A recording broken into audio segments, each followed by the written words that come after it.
Assalamu alaikum everyone. This is Nazma Shagufa, your science mentor. Today we will discuss top 10 mistakes a student makes in NCERT class 6 water chapter. But don't worry, I am here to help you understand them easily. We have already completed this chapter in 6 detailed parts. I hope you have watched those videos. If not, you can find the links in the description box below. So let's dive in and clear up those mistakes together.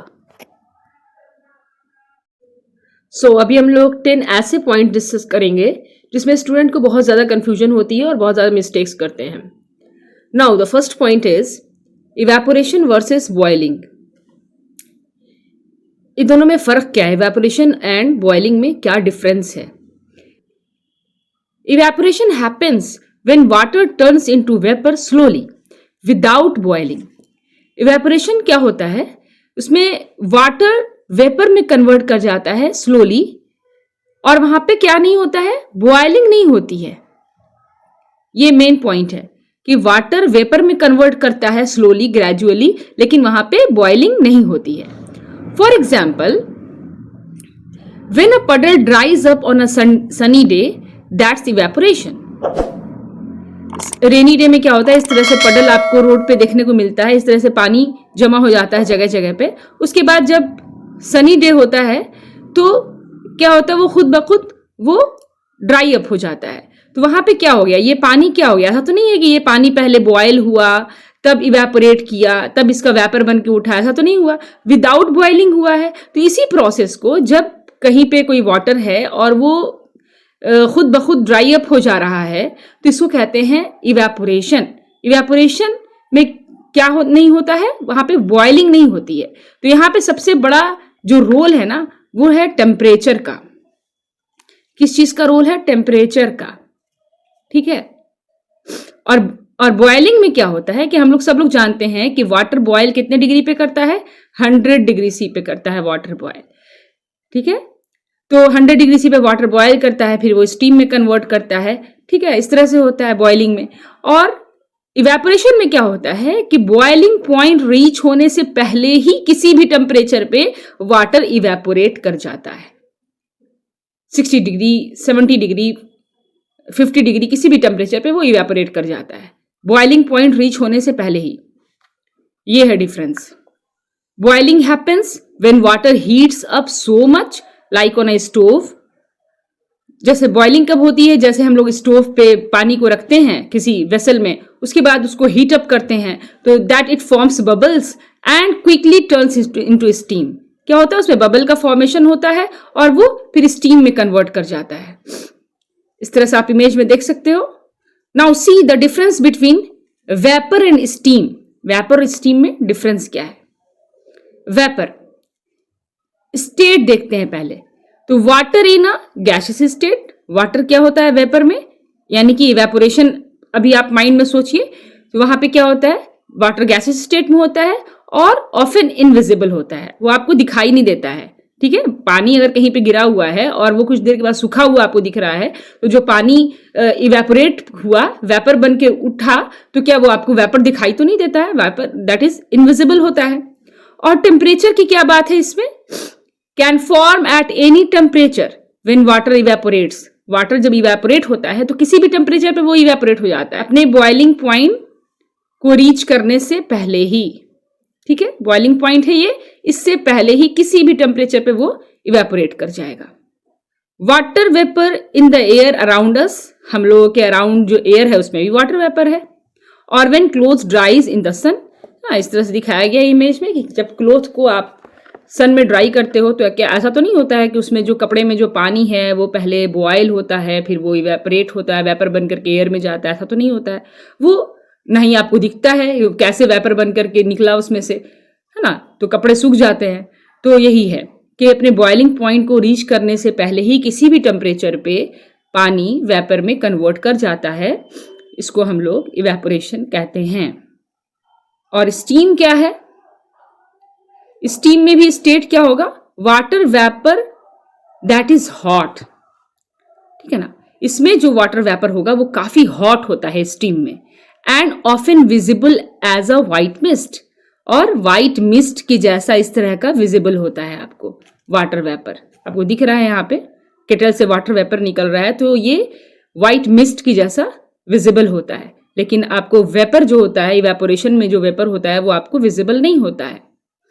और steam का जो water vapour होता है वो काफी hot होता है। Temperature की बात यह है इसमें, ये बॉइलिंग पॉइंट को रीच करेगा। Temperature forms when water is heated to its boiling point और हायर। ठीक है, ये क्या, स्टीम का फॉर्मेशन तभी होगा जब वाटर बॉइलिंग पॉइंट को रीच करेगा, तभी। For example, the mist rising from the boiling kettle, you can see here in this picture. So conclusion क्या है?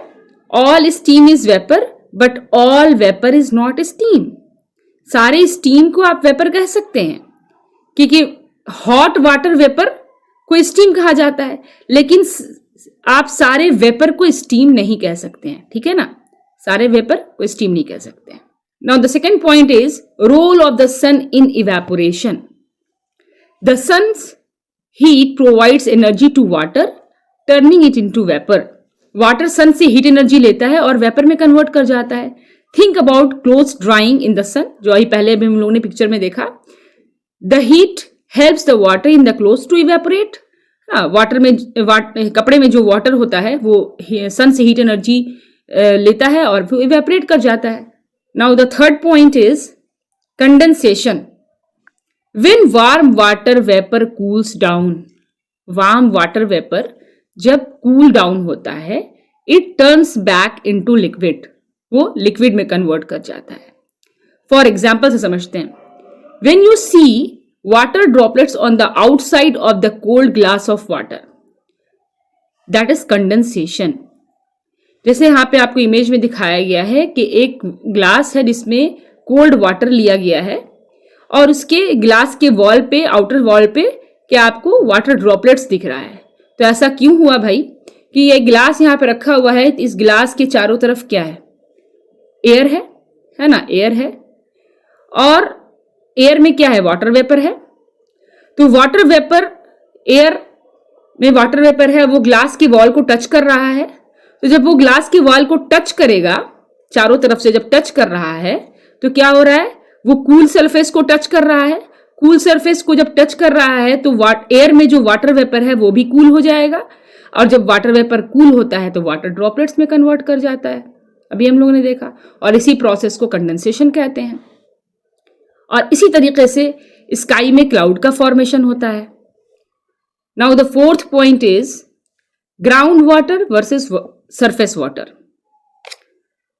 इसमें भी स्टूडेंट को बहुत कंफ्यूजन होती है, तो देखिए समझते हैं। यहाँ पे ground water is water stored under the ground, like in wells, tube wells, है ना। जो ट्यूब वेल्स और वेल्स से जो आप पानी ले रहे हैं ना, वो ग्राउंड वाटर है।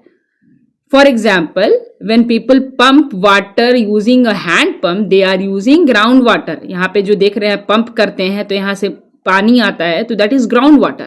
ये वेल है, यहाँ से पानी निकाल रहे हैं आप, तो ये है ग्राउंड वाटर। ठीक है, अब यहाँ पे है surface water. Surface water is found on the surface, like river, lake, pond, है ना। जो भी रिवर है, लेक है, पॉन्ड है, इसके वाटर को क्या कहेंगे? सरफेस वाटर कहेंगे। For example, the water you see in the pond is surface water. जो पॉन्ड में, लेक में आप वाटर देखते हो वो सरफेस वाटर है। They are connected because rain water can seeps into the ground to become ground water.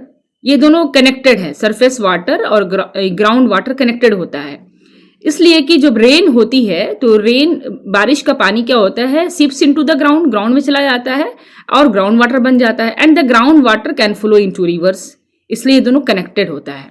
एक चीज इसमें बहुत बड़ा कंफ्यूजन है बच्चों को कि वो डिफरेंस नहीं समझ पाते हैं। पॉन्ड एंड लेक में डिफरेंस, है ना, पॉन्ड एंड लेक में डिफरेंस भी नहीं समझ पाते हैं, और सी और ओशन में भी डिफरेंस नहीं समझ पाते हैं। ठीक है, और अगर सी और ओशन को मिला लिया जाए और पॉन्ड और लेक को मिला लिया जाए तो ये दोनों का आपस में डिफरेंस नहीं समझ पाते हैं। तो देखिए अभी आपको बिल्कुल ये इजी वे में क्लियर हो जाएगा। पहले हम लेते हैं पॉन्ड और लेक को एक साथ कंसीडर करते हैं और सी और ओशन को एक साथ कंसीडर करते हैं। ठीक है, तो पॉन्ड और लेक के बारे में कहा जाता है कि इट इज फ्रेश वाटर। क्या है? फ्रेश वाटर, फ्रेश वाटर है। और सी और ओशन के बारे में कहा जाता है इट इज नॉट फ्रेश। क्या? नॉट फ्रेश, ये फ्रेश वाटर नहीं है। पॉन्ड और लेक को फ्रेश वाटर इसलिए कहा जाता है क्योंकि इसको आप ड्रिंकिंग पर्पस के लिए यूज कर सकते हैं, डोमेस्टिक पर्पस के लिए, एग्रीकल्चर के लिए, इंडस्ट्रीज में यूज कर सकते हैं, है ना। इसको हर काम के लिए यूज कर सकते हैं आप। तो ये हम लोगों के लिए फिट है, इसलिए इसको हम लोग फ्रेश वाटर कहते हैं। लेकिन सी और ओशन का वाटर हम लोगों के लिए फिट नहीं है, इसमें बहुत ज़्यादा सॉल्ट होता है डिजॉल्व, तो इसको हम लोग ना ड्रिंकिंग के लिए ना किसी भी अदर पर्पस के लिए यूज नहीं कर सकते हैं। That is why it is sea और ओशन के वाटर को हम लोग फ्रेश वाटर नहीं कहेंगे। दूसरी बात हो गई कि पॉन्ड और लेक का पानी जो होता है वो फिट फॉर अस होता है, हम लोगों के लिए फिट फॉर अस है ना। और लेक और ओशन का पानी not fit for drinking and other purposes, है ना। नॉट फिट, नॉट फिट, ठीक है, फिट नहीं होता है। और तीसरा डिफरेंस क्या हो गया कि पॉन्ड और लेक का पानी जो है वो नॉट सलाइन, सलाइन नहीं होता है, इसमें सॉल्ट नहीं डिजॉल्व रहता है। नॉट सलाइन, सॉरी सॉल्ट लिखा गया है, नॉट सलाइन, ठीक है। और ओशन और सी का पानी क्या होता है, वो सलाइन होता है, सलाइन होता है। आई होप कि आप लोगों को डिफरेंस समझ में आ गया होगा, ठीक है। पॉन्ड एंड लेक एक तरफ है और ओशन और सी का डिफरेंस आप लोग को समझ में आ गया होगा, ठीक है। ये दोनों में डिफरेंस। अब ये दोनों में अगर इस तरीके से डिफरेंस देखा जाए कि पॉन्ड और लेक का क्या डिफरेंस है, तो पॉन्ड और लेक में ये डिफरेंस है, पॉन्ड भी चारों तरफ से लैंड से कवर्ड होता है और लेक भी चारों तरफ से लैंड से कवर्ड होता है। पॉन्ड के ही बड़े साइज को हम लेक कहेंगे, ठीक है। एंड सी एंड ओशन में डिफरेंस क्या है कि सी के ही बड़े साइज को आप ओशन कहेंगे, बस बेसिक सा डिफरेंस ये है। Now the fifth point is fresh water versus salt water, ठीक है। अभी तो हम लोगों ने डिफरेंस में भी देख ही लिया fresh water and salt water, ठीक है। Fresh water is what we use for drinking like water in rivers and lakes, ठीक है। It does not have much salt, okay. And salt water is found in ocean and seas and it is too salty to drink. Fresh water is precious because only a small amount of water on earth is fresh water and we need it to live. और हम लोगों को जिंदा रहने के लिए fresh water की जरूरत है ना।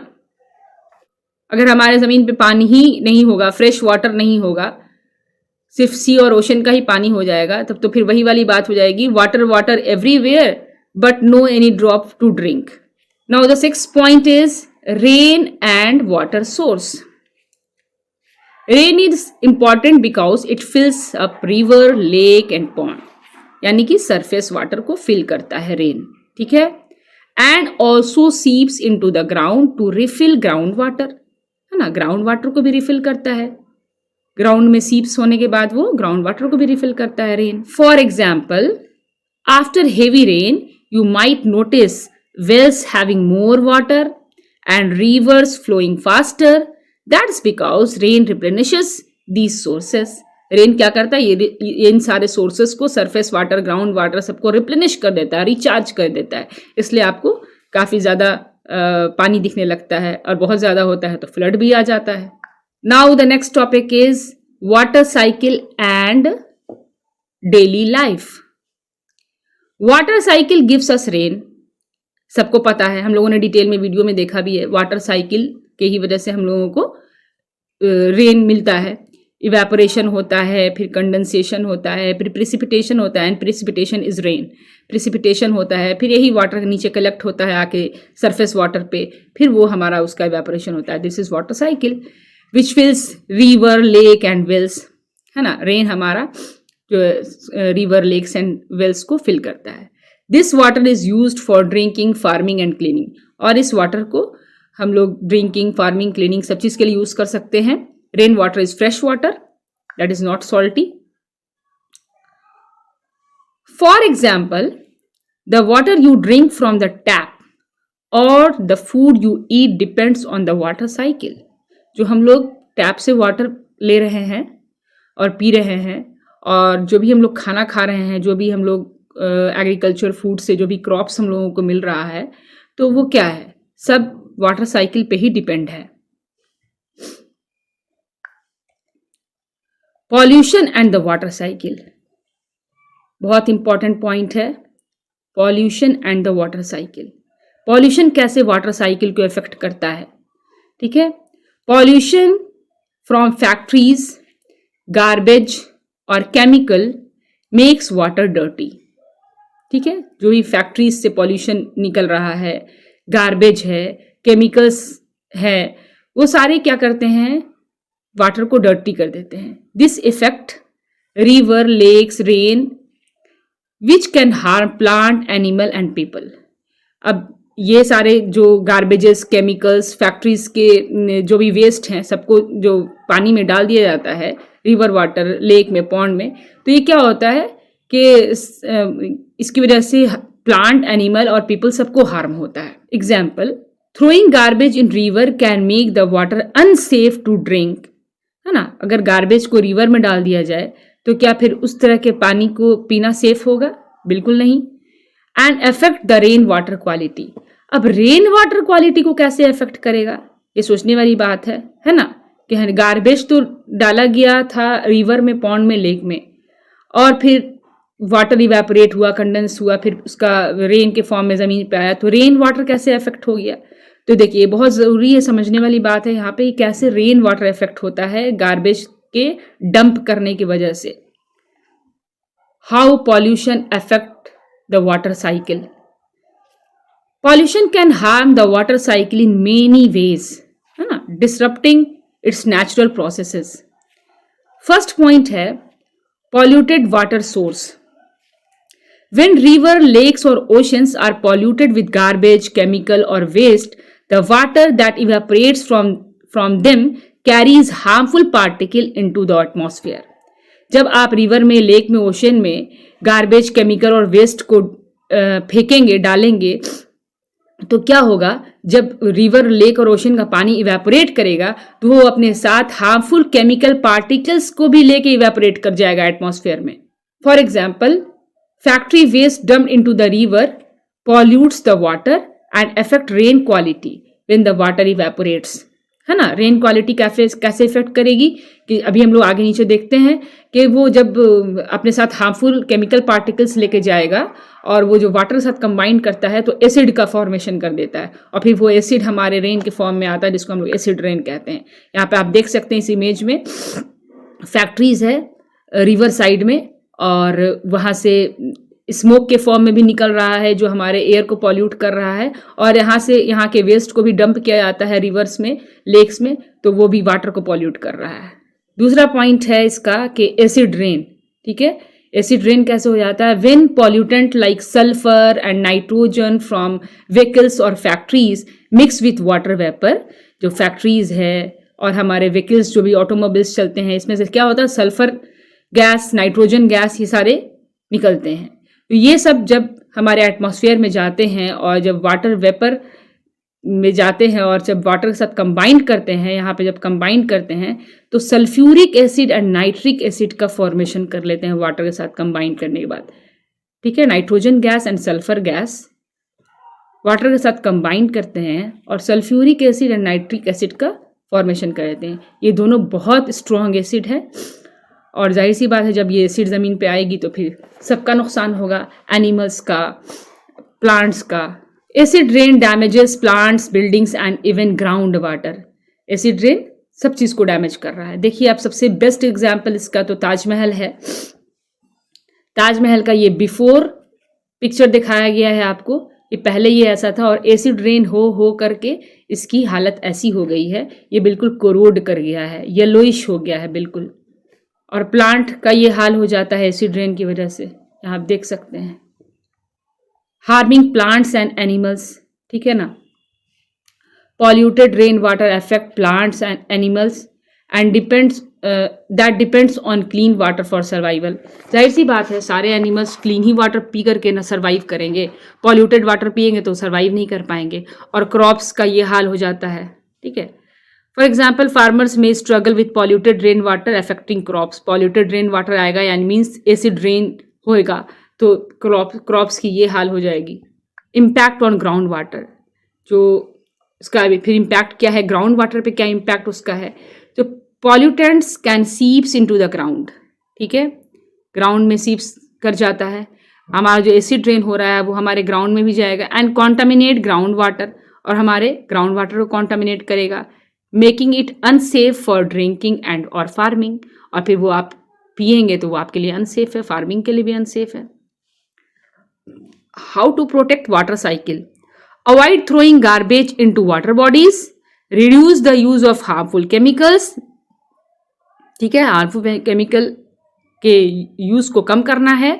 And plant trees to keep water clean and prevent soil erosion. ये सारे मेथड आप अप्लाई कर सकते हैं वाटर साइकिल को प्रोटेक्ट करने के लिए। Now the next point is water conservation. Water is limited, so we must use it carefully. Simple ways to save water: turn off tap when not in use. Use a bucket instead of shower. When you brush your teeth, don't let the tap run. And the last point is rainwater harvesting. Rainwater harvesting means collecting and storing the rain for later use. तो क्या होता है, जब बारिश होती है तो इस तरह से रूफ टॉप पे इस तरह से क्या होता है, यहाँ पे इस तरह से पाइप दिखाई जा रही है, पाइप के थ्रू पानी नीचे आकर के कलेक्ट हो जाता है। इस तरह से बारिश हुई यहाँ पे, है ना, और पाइप के थ्रू आकर के नीचे यहाँ पे कलेक्ट हो जाता है, इसी को रेन वाटर हार्वेस्टिंग कहते हैं। और फिर जब पानी की स्कैरसिटी होगी या फिर आपको प्लांट को वाटर करना है या क्लीनिंग करना है तो उसमें आप इस पानी को यूज़ करेंगे, है ना। और यहाँ पे जो ओपन सरफेस है, यहाँ से भी एक पाइप कनेक्टेड है जो आकर के नीचे टैंक में है और टैंक से फिर नीचे जो है ग्राउंड वाटर में वो जा रहा है। इस तरह से ग्राउंड वाटर भी हमारा रिचार्ज हो जाएगा। Rain water harvesting means collecting and storing rain for later use. Example, some houses have tanks that collect rain water from roofs. This water can be used for watering plants और washing. It is a smarter way to save water and protect the environment. If you found this video helpful, then like, subscribe for more educational videos. And if you got any questions or doubt, leave a comment without any hesitation. We will be happy to help. Let's learn together. Thank you.